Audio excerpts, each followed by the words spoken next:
जब भी शादियों में ये सलाद कॉम्प्लीमेंट्री सर्व किया जाता है तो हमारी पब्लिक इस पर ऐसे टूटती है कि जैसे अल्लाह जाने ये कितनी नायाब चीज़ है जो कि घर में नहीं बन सकती। आज मैंने आपको रेसिपी बता दी है। बिस्मिल्लाहिर्रहमानिर्रहीम। वेलकम है आप सभी का मेरे यूट्यूब कुकिंग चैनल घर का जायका बाय सादिया खान में। मैं हूँ कुकिंग एक्सपर्ट सादिया खान और हमेशा ही आपके लिए लेकर आती हूँ बहुत ही मज़ेदार और यूनिक सी रेसिपीज़। आज मैं आपके लिए लेकर आई हूँ शादियों वाले सलाद की रेसिपी। रोटी खोल दो शफीक अहमद। अक्सर शादियों में ये जुमला सुनने के लिए हमारी आवाम के कान तरस रहे होते हैं और जब रोटी खोल दी जाती है तो वो रोटी नहीं खुलती बल्कि आवाम खुल जाती है, क्योंकि टेबल से सबसे पहले गायब होने वाली चीज़ होती है शादियों वाला सलाद।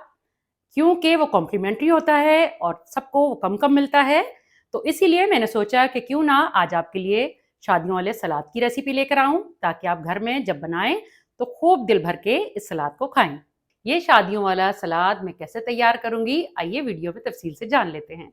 और शादियों वाले सलाद में दो किस्म का सलाद होता है, एक होता है चना और रेड बीन का सलाद, वो अलग से तैयार करूंगी, और एक तैयार करूंगी रशियन सलाद।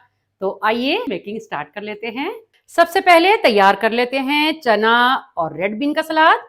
चना रेड बीन का सलाद तैयार करने के लिए मैंने रात को आधा गिलास चने पानी में भिगो दिए थे और उनका पानी निकाल लेने के बाद मैंने इन्हें उबाल लिया था और आप देख सकते हैं कि बहुत बेहतरीन से गले हुए हैं।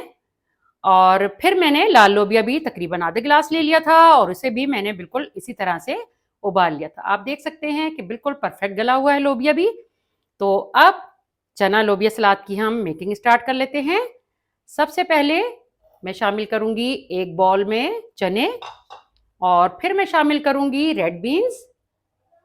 इसमें बहुत ज़्यादा कोई लंबे चौड़े इंग्रेडिएंट नहीं पड़ेंगे, बस 2-3 चीज़ों से ही ये सलाद तैयार हो जाएगा। मेरे पास है 1/4 प्याली इमली का पल्प। इसमें मैंने कुछ भी शामिल नहीं किया, ये सिर्फ इमली का पल्प है, ये मैं शामिल कर दूंगी। और उसके बाद शामिल कर दूंगी 1/4 प्याली के करीब मेरे पास है केचप।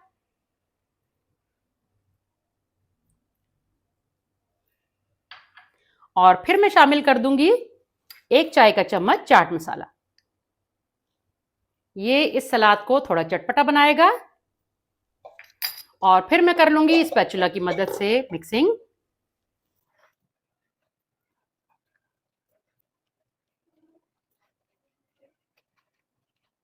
अब चना और लोबिया में केचप और इमली का पल्प और चाट मसाला बहुत अच्छी तरह से मिक्स हो चुका है। यही थे वो मुख्तसर से इंग्रेडिएंट जो आप शादियों में जाते हैं तो बहुत ही मज़े ले लेकर वो सलाद खाते हैं।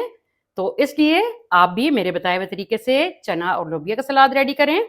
और एक बात और बताती चलूं कि मैंने उबालते वक्त चना और लोबिया दोनों में हस्बे जायका नमक शामिल कर लिया था। तो आइए अब रेडी कर लेते हैं रशियन सलाद। रशियन सलाद तैयार करने के लिए हमें एक खुले मुंह वाला बर्तन चाहिए और उसके बाद हमें चाहिए होगी फ्रेश क्रीम, जिसे हम डेयरी क्रीम भी कहते हैं। ये तकरीबन मैं हाफ पैकेट डालूंगी।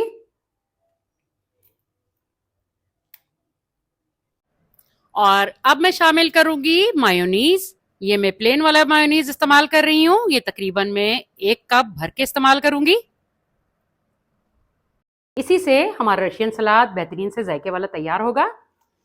क्रीम और मायोनीज डाल लेने के बाद अब मैं शामिल करूंगी पिसी हुई चीनी, जो मैं लूंगी आधा खाने का चम्मच। इसे बहुत मीठा भी नहीं करना है, बस हल्का सा स्वीट टच देना है। और ये तीनों चीजें शामिल कर लेने के बाद अब मैं मिक्सिंग कर लूंगी स्पैचुला की मदद से बहुत अच्छी तरह से।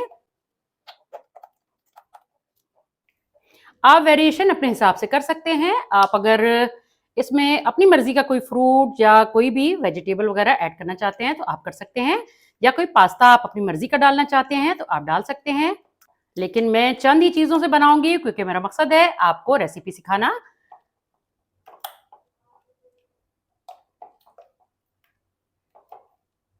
अब ये तमाम चीजें बहुत अच्छी तरह से मिक्स हो चुकी हैं। अब मैं शामिल कर लूंगी जो चीजें मेरे पास मौजूद हैं। मैं आपको बताती चलूं कि मैं क्या क्या चीजें शामिल कर रही हूँ। सबसे पहले मेरे पास है पौनी प्याली के करीब एल्बो मैक्रोनी। इसे मैंने बॉईल कर लिया था तकरीबन 7 मिनट के लिए। और बॉईल कर लेने के बाद जब मैंने इसे छाना तो मैंने इसमें थोड़ा सा ऑलिव ऑयल जो हम ड्रेसिंग के लिए यूज करते हैं वो मैंने इसमें डाल लिया था ताकि आपस में चिपके नहीं। आप देख सकते हैं कि तमाम मैक्रोनी बहुत अच्छे से गली हुई भी है और आपस में चिपकी हुई भी नहीं है। सबसे पहले मैं शामिल कर लूंगी मैक्रोनी। और फिर है मेरे पास 2 दरमियाने साइज के आलू, जिन्हें मैंने छोटे छोटे से क्यूब्स में कट कर लिया था। अब ये भी मैं इसमें शामिल कर दूंगी। फिर है मेरे पास 2 दरमियाने साइज के कटे हुए सेब, इन्हें मैंने बहुत ही छोटे छोटे से पीसेस में कट किया है। आप भी बिल्कुल इसी साइज के कट करें। और इसे भी मैंने थोड़ा सा ऑलिव ऑयल लगा लिया था, ताकि क्योंकि इनमें आयरन होता है तो अगर ज्यादा देर कटे हुए रह जाएं तो फिर ये काले भी हो सकते हैं। आप इनमें ऑलिव ऑयल भी डाल सकते हैं अगर आपने अर्ली काट लिया है, या फिर आप इसमें सिरका भी डाल सकते हैं इन्हें काला होने से बचने के लिए। और फिर है मेरे पास टिन फ्रूट यानी कि फ्रूट कॉकटेल, ये भी मैं तकरीबन 1 प्याली के करीब इसमें शामिल कर दूंगी। और अब तमाम चीज़ों को मैं कर लूंगी बहुत अच्छी तरह से मिक्स, ताकि क्रीम और मायोनीज तमाम चीज़ों के साथ बहुत अच्छी तरह से मिक्स होकर लग जाए।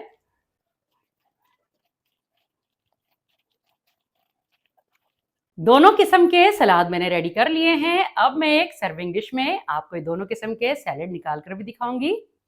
बिस्मिल्लाहिर्रहमानिर्रहीम। सबसे पहले मैं क्रीमी सैलेड यानी कि रशियन सैलेड डाल लूंगी एक साइड पर। जब भी शादियों में ये सलाद कॉम्प्लीमेंट्री सर्व किया जाता है तो हमारी पब्लिक इस पर ऐसे टूटती है कि जैसे अल्लाह जाने ये कितनी नायाब चीज़ है जो कि घर में नहीं बन सकती। आज मैंने आपको रेसिपी बता दी है, तो आप भी इसे बिल्कुल इसी तरह से बनाएं।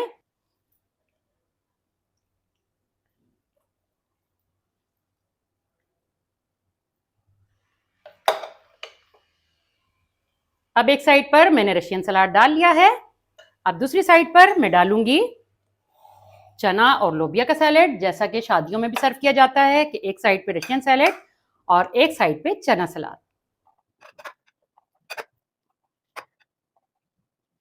तो लीजिए, तैयार है हमारा बहुत ही मज़ेदार सा शादियों वाला सलाद।